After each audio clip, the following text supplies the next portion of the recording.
বক্তৃতা দিয়েছে, কনফারেন্স করেছে, মাহফিল করেছে, সেগুলোকে একত্রিত করে বর্তমানে কাদিয়ানীরা 10 ভলিউমে একটা বই ছেপেছে। তার নাম দিয়েছে তারা মালফুজাত। সে তার জীবদ্দশায় যত চিঠিপত্র আদান প্রদান করেছে সেগুলোকে একত্রিত করে 2 খণ্ডে তারা একটা বই ছেপেছে। তার নাম দিয়েছে তারা মকতুবাত।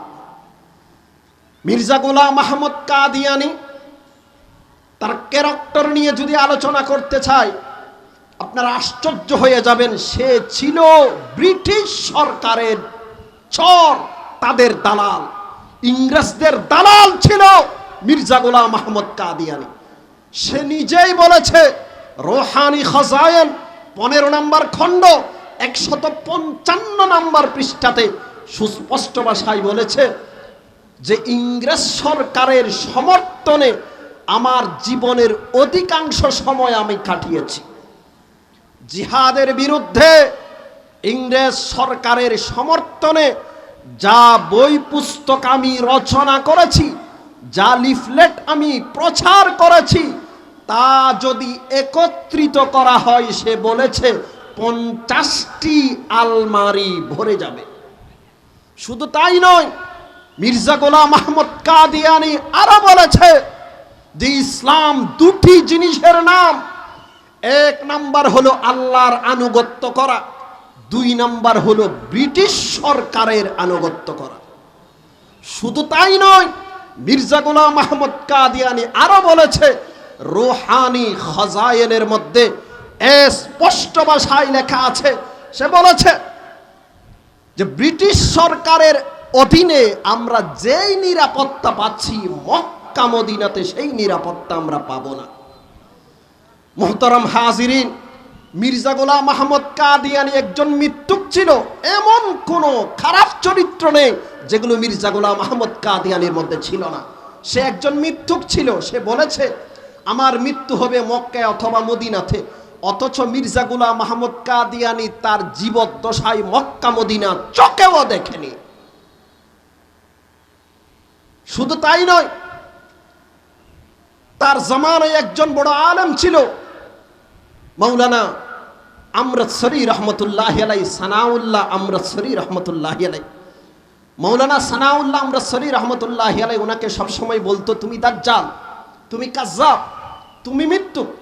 সে একদিন সহ্য করতে না পেরে বলেছে, আমি যদি মৃত্যুক হয়ে থাকি তোর জীবদ্দশায় আমার মৃত্যু হোক। আমি যদি মৃত্যুক হয়ে থাকি, দাজ্জাল হয়ে থাকি, তোর জীবদ্দশায় আমার মৃত্যু হোক। আর আমি যদি সত্যবাদী হয়ে থাকি, আমার জীবদ্দশায় তোকে আল্লাহ দুরারোগ্য বেদিতে আক্রান্ত করে মৃত্যু দান করো। এই কথা বলার 1 বছর 1 মাস 11 দিন পর কলেরা রোগে আক্রান্ত হয়ে মির্জা গোলাম আহমদ কাদিয়ানী ইন্তিকাল করেছে, মারা গেছে। এরপরেও আরো 40 বছর জীবিত ছিল সানাউল্লাহ, মাওলানা সানাউল্লাহ আমরতসরি রহমতুল্লাহি আলাইহি। তাহলে মির্জা গোলাম আহমদ কাদিয়ানী সানাউল্লাহ আমরতসরির আগে মরেও প্রমাণ করলো সে একজন মিথ্যাবাদী দাজ্জাল। মুহতারাম হাজিরিন, মির্জা গোলাম আহমদ কাদিয়ানী এবং তার অনুসারীরা কাফের, এতে কোনো সন্দেহ নেই। 3 কারণে কাফের, মৌলিকভাবে 3টি কারণে কাফের। 1 নম্বর কারণ হলো আকীদায়ে খতমে নবুয়তকে স্বীকার করার কারণে কাফের। 2 নম্বর কারণ হলো হযরত ঈসা আলাইহিস সালাতু ওয়াস সালাম এখনো সশরীরে জীবিত। আল্লাহ তাআলা ওনাকে সশরীরে আসমানে উঠিয়ে নিয়েছে। কিয়ামতের পূর্বে আবার দুনিয়াতে আসবে। মুহাম্মদুর রাসূলুল্লাহ সাল্লাল্লাহু আলাইহি ওয়াসাল্লামের তরিকা অনুযায়ী এই পৃথিবীতে শাসন করবে হযরত ঈসা আলাইহিস সালাতু ওয়াস সালাম। এই কথাগুলো কোরআন শরীফের 13টি আয়াত এবং মুহাম্মদুর রাসূলুল্লাহ সাল্লাল্লাহু আলাইহি ওয়াসাল্লামের 116টি হাদিস দ্বারা প্রমাণিত। কিন্তু মির্জা গোলাম আহমদ কাদিয়ানী সে বলেছে আমি ঈসা, নিজেকে ঈসা দাবি করে কোরআন শরীফের 13টি আয়াতকে স্বীকার করে দিয়েছে। ঈসা আলাইহিস সালাতু ওয়াস সালামকে আল্লাহ আসমানে উঠিয়ে নিয়েছে, কিয়ামতের পূর্বে আবার এই দুনিয়াতে আসবে। এই আকীদাটাকেও মির্জা গোলাম আহমদ কাদিয়ানীও স্বীকার করেছে। তাকে যখন জিজ্ঞাসা করা হয়েছে ঈসা নবী সম্পর্কে, সে বলেছে ঈসা নবী তো মৃত্যুবরণ করেছে, আর দুনিয়াতে আসবে না। নাম্বার 3, নবীগণকে অপমাননা করার কারণে মির্জা গোলাম আহমদ কাদিয়ানী এবং তার অনুসারীরা কাফের।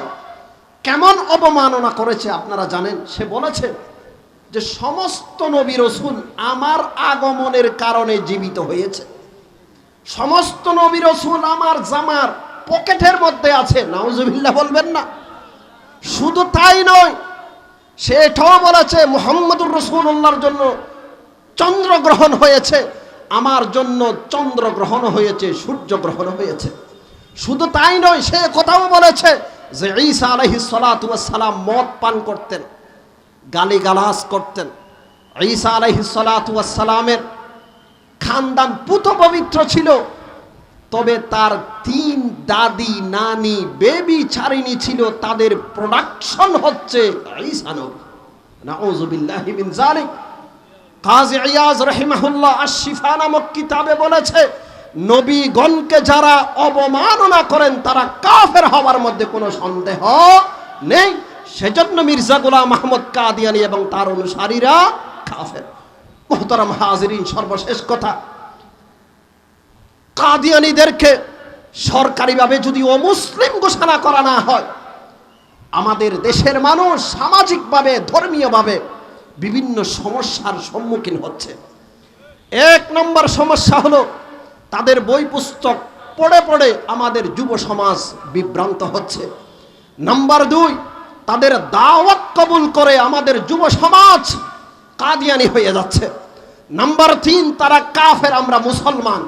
মুসলমান কাফেরের সাথে কোনো বিবাহ হতে পারে না। সাধারণ পাবলিকরা তাদেরকে মুসলমান মনে করে, তাদের সাথে বৈবাহিক বন্ধনে আবদ্ধ হচ্ছে। আর বিবাহ ছাড়া যদি স্বামী স্ত্রী মিলন করে, এই মিলনের মাধ্যমে যেই সন্তান দুনিয়াতে আসে সেটাকে হয়, যারা সন্তান হয় তারা কাফের। আমরা মুসলমান, মুসলমান আর কাফেরের সাথে কোনো বিবাহ হতে পারে না। আজকে সাধারণ মুসলমানেরা তাদেরকে মুসলমান মনে করে বৈবাহিক বন্ধনে আবদ্ধ হয়ে দিনের পর দিন, রাতের পর রাত জিনা ব্যভিচার করে যাচ্ছে। সেজন্য সরকারের কাছে আমাদের আকুল আবেদন, পৃথিবীর বিভিন্ন রাষ্ট্র তাদেরকে সরকারিভাবে অমুসলিম ঘোষণা করেছে। সৌদি আরব, মিশর, কুয়েত, কাতার, বাহরাইন সরকারিভাবে অমুসলিম ঘোষণা করেছে। আমরা চাই আমাদের বাংলাদেশের জমিনেও তাদেরকে সরকারিভাবে মুসলিম ঘোষণা করা হোক। আল্লাহ পাক রব্বুল আলামিন আমাদের এই কথাগুলো বুঝার তৌফিক নসিব করুন। ওয়া আখিরু দাওয়ানা আলহামদুলিল্লাহি রাব্বিল আলামিন।